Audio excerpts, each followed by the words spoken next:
E aí, pessoal, tudo certo? Vamos falar agora sobre como se avaliar uma barragem. No caso aqui, a barragem ela já foi construída, no entanto, precisa se verificar, como se fosse fazer uma auditoria. Como que está a condição dessa estrutura? Aí, um ensaio que é muito recomendado é o ensaio CPTU, porque quando se realiza, vai se verificar a condição do rejeito. E como se era esperado, uma barragem alteada a montante, a maior parte do rejeito está aqui abaixo dessa linha CD igual a 70, mostrando que esse material está numa posição que ele é contrátil. Reparem que a maior parte está aqui, né? Essa zona transicional, e tem uma parte também que tem um comportamento clay-like, um comportamento de argila também, sensitiva.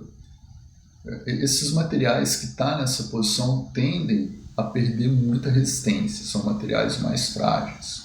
Ou seja, aqui pelo diagrama de Robertson, mostra que esse material é extremamente contrátil.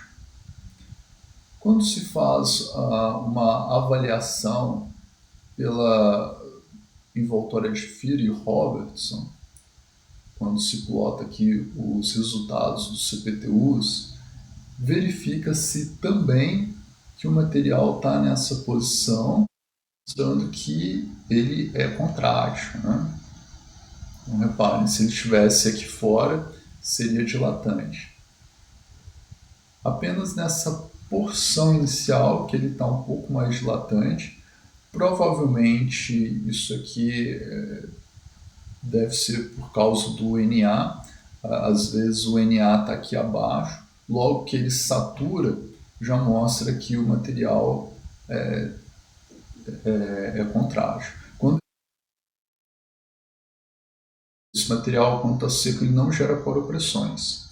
Então você não tem esse comportamento que a gente conversou. Outro estudo que é interessante ser feito é o estudo estatístico desses dados. Porque como nós vimos, o ensaio CPTU ele dá muitas informações, ele não dá um resultado a cada metro, a cada 20 centímetros você tem ali resistência de ponta, resistência lateral e poropressões. Como você faz depois toda a campanha, você tem um volume enorme e aí é interessante fazer um estudo estatístico, por isso plotar os resultados. No caso, se utilizou uma correlação de Sandra-Carini para se obter resistência de ponta, de pico, e se aproxima esses resultados de uma curva, é uma curva estatística, no caso aqui uma log normal de 3 pontos. E se obteve aqui os resultados, né? Normalmente se utiliza o percentil de 20%, os resultados menores definem o valor da resistência de pico, no caso aqui a razão de resistência, de 0,20. A gente sabe que Robertson ele fala que pode-se utilizar até 0,3, né, que seria 30%. Quando se usa 30%, normalmente pega-se aqui, fica mais próximo da média, que é esse ponto mais alto. A gente chama também moda desse tipo de escala, log normal. Aí aqui tem um julgamento de engenharia. Normalmente fica entre 0 e 0,3, 20 a 30%. Jeffries também ele comenta bastante no seu livro Soils Liquefaction. Ele comenta que é necessário fazer essa avaliação e dessa faixa de 20% dos menores valores, esse valor normalmente determina a resistência a ser utilizada aí nos projetos. Mais um exemplo, no caso, foi-se utilizada uma correlação para um resultado se o liquefeito é uma razão de resistência, e da mesma forma se utilizou 20%, obteve aqui um valor de 0,04.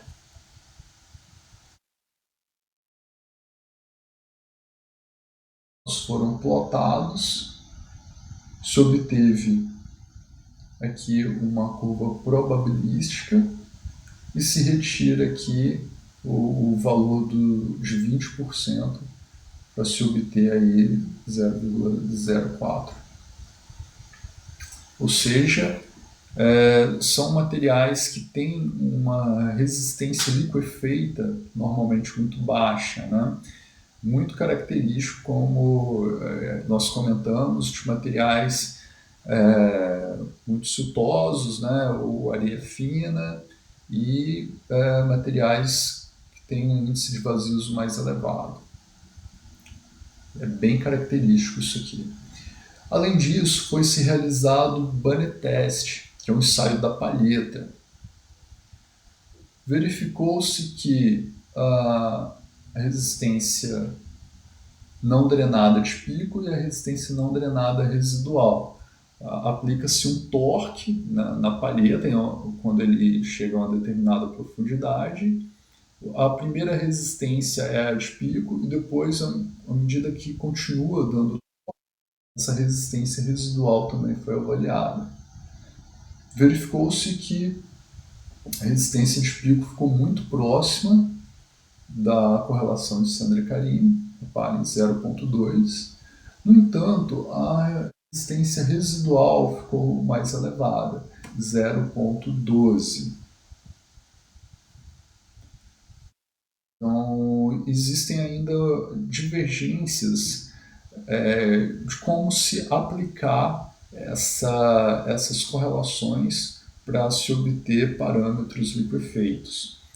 Tanto que a Agência Nacional de Mineração nem pede essas análises, né, com parâmetros residuais. Ela pede mais uma análise com parâmetro de pico, e aí você tem ali fatores de segurança 1.3, uma condição operacional, ou 1.5 numa condição aí, de estabilização efetiva.